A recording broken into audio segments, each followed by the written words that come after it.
Hey folks, we've got our OKI C332dn banging away here on new Refill Toner refills, of course.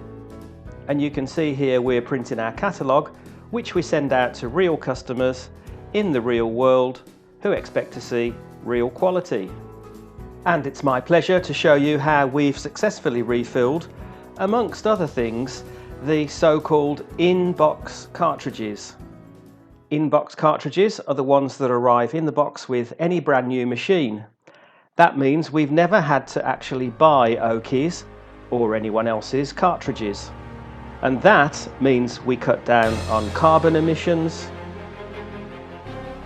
plastic waste, and last but not least, the valuable folding stuff.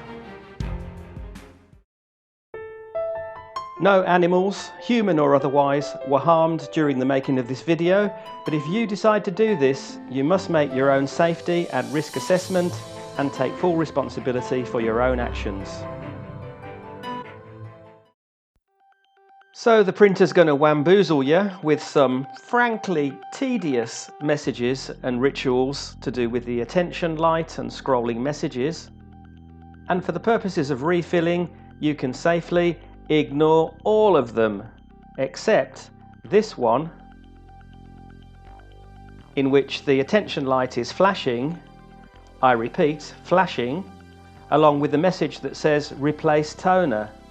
I repeat, replace toner. And one further minor detail, the perishing thing won't print. Not a sausage will it print until you do something. So we fish out the cartridge, the whole cartridge, and nothing but the cartridge that was mentioned in the replace toner message, yellow in this case, and we press down on these two lugs. And while holding the two lugs down, we slide the hatch aside. It's really no biggie. Then how does James Bond have his martini? All together now. Shaken, not stirred. I know that's the worst Sean Connery ever, but we poured the toner in pretty much like this. Don't forget to slide the hatch back, and like all good dentists, clean up around the orifice. So now we've got to do something about the chip. If you look on the end of an in-box cartridge, you'll see a cylindrical lug here.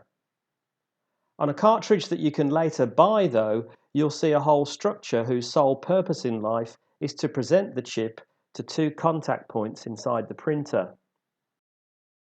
So because the in-box cartridge lacks that structure, we used a workaround.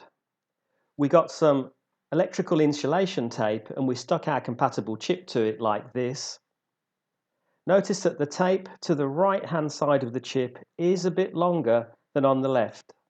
Meanwhile, back in the printer, notice this unmistakable colour label here. And here are the fabled contacts that the copper plates of the chip have to marry up with. So we married up that longer right-hand side of the tape with the colour symbol inside the machine. And now you can just see the contacts behind the tape here, and they're pushing out on the chip, but the tape's holding it all in place. Then we put the cartridge back in, but craftily put this plug in between the cartridge and the yellow tape. Now the plug's pushing against the chip, and you can see that the contacts, which are springy by design, have been pushed back to here. And on my left, a perfectly ordinary status page showing the inbox yellow at 0%. And on the right, after the jiggery pokery with the chip, 100%. And what is more, mes amis, now able to print 3,000 pages instead of the inbox 1,000. So in the words of the burrito stand attendant, that's a wrap. And we're printing again. For less carbon, less plastic, and less spondulash. And if you feel inspired to start now and get the things you can see us using in this video, then click on the I link appearing top right now. Now let's suppose you want to change the chip on a cartridge that you bought from somewhere.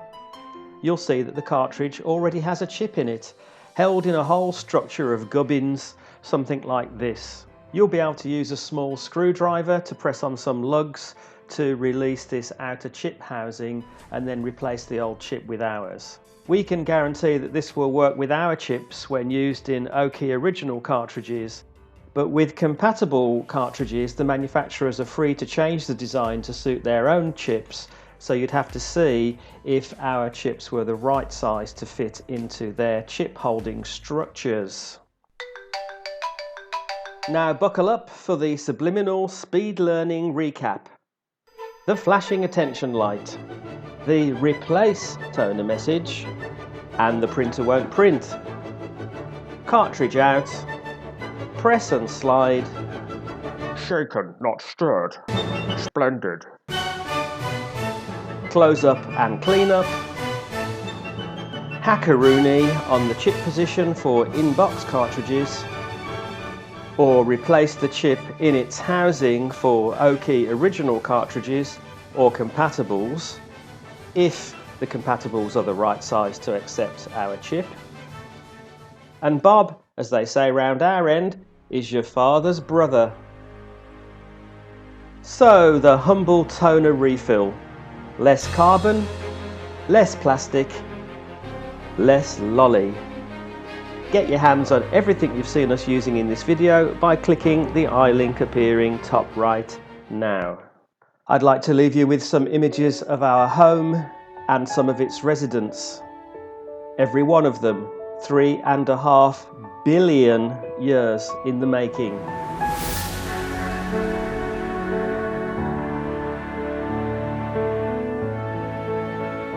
Keep refilling in the free world.